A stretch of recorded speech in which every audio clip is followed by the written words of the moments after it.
Theories of Creation, Talk 1. This is a series of 14 talks, including this introduction, giving details of 5 main theories of creation. Creation is a fascinating subject, and there's many theories, but not many facts. My purpose in giving these talks is to outline a number of the theories put forward by different Christians and how they interpret the account of creation as detailed in Genesis chapters 1 and 2. My aim is to provide information about each theory in an objective manner so that people can decide for themselves which theory they favour. H.M. Gwotkin, in The Knowledge of God, said, "A theory is easily fitted to any one difficulty. The test of it is its explanation of other difficulties." As each theory is considered, it will become clear that this is only too true. Each theory tends to address a particular difficulty or a group of difficulties while ignoring or inadequately explaining other difficulties. None of the theories outlined satisfactorily explains all the problems which arise on the subject of creation. However, there are some theories which do attempt to answer more of the questions than others. It may be worth noting at the start that the majority of these problems arise as a result of the 6 days being mentioned in connection with the creation.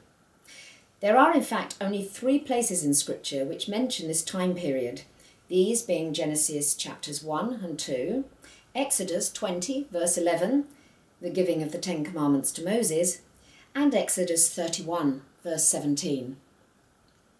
Nowhere else in Scripture is a time period referred to with respect to creation.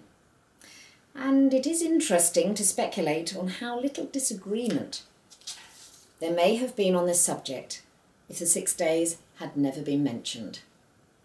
One major difference between the theories put forward is that some try to accommodate modern scientific theories, one rejects them and replaces them with alternative scientific theories, while another considers scientific theories irrelevant when interpreting the Scriptures. P.J. Wiseman has a salutary remark to make on this state of affairs. He says, "Modern thought about the origin of things is still in its usual state of flux, and there's nothing that can become out of date so quickly as an up-to-date scientific explanation of the first chapter of Genesis."